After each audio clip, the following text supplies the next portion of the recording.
The COVID-19 pandemic had far-reaching social and economic consequences, but it also highlighted Nigeria's inadequate healthcare system and the government's abysmal performance in this area. Before the pandemic, health workers had to work around obsolete equipment and inadequate facilities while still doing their best to care for patients.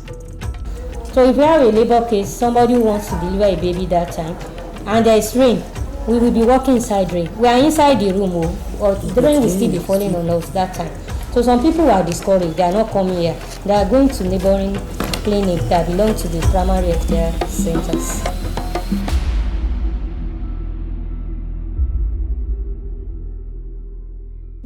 When the pandemic struck, it was clear that the country was in dire need of new hospitals and improved facilities.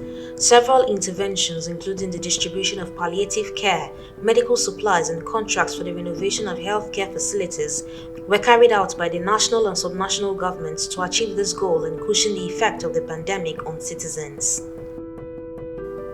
In October 2022, Budget with support from Innovation for Change Africa Hub embarked on a visit to two states, Adamawa and Kwara, to track some of the funded COVID-19 projects and see how well subnational governments were adhering to its implementation. In Kwara State, the government approved the renovation of 193 primary healthcare centers across the state's 16 local government areas. This included a 17.07 million naira contract for the upgrade of Pakata Ubandawaki Primary Healthcare Cente in Ilorin West local government area.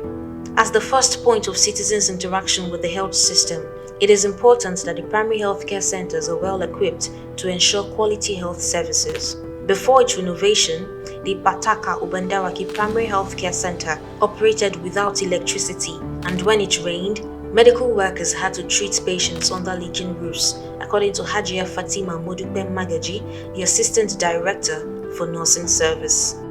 The patronage, you can't say that the patronage is not much, but if we are comparing it to now that renovation has taken place, we say the patronage that time was low because of so many reasons.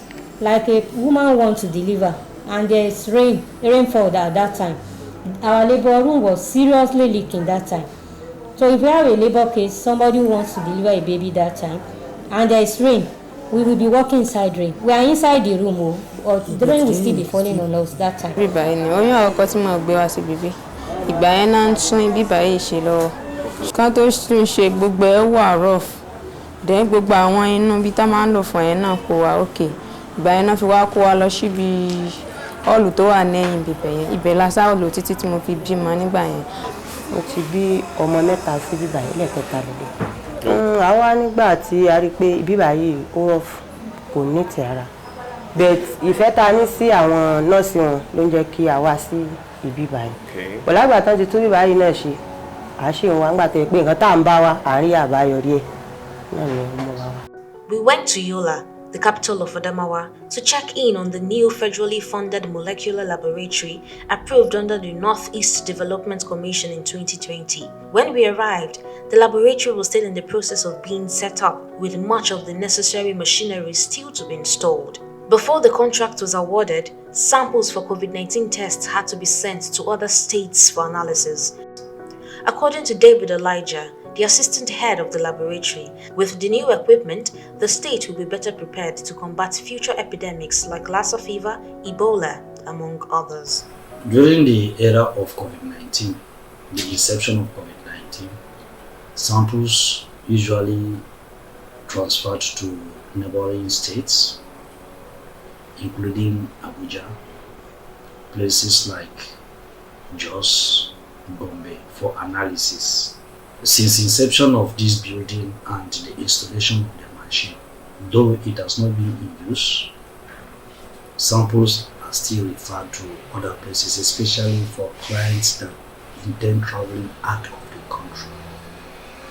You know, if the government completes that building and these machines are being transferred to that place and being in use, of course it's going to improve the services.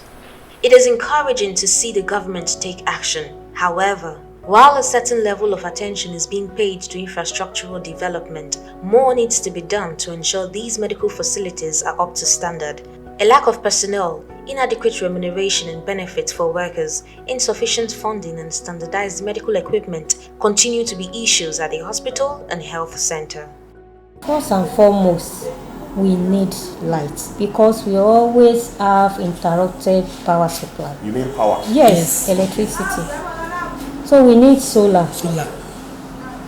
lights, so that when there is interrupted electricity supply, you can switch to solar lights. Okay. And this helps us because at night this place is always so dark. So the fence has been broken down for more than 3 years. We've written reports, several reports, and inviting the government to help us repair the fence, but we are yet to get response about that fence. Then we need more personnel. The staff strength is small. It's not enough. It's low. Yes, it's low. We need health workers, more health workers. We need security officers because we have only one night guard. The first thing mo fẹ́ sọ ni pé kàn bá wa bóyá generator tá máa fi tan iná lálẹ́ so ìgbà yìí máa ṣókùnkùn ní alálẹ́.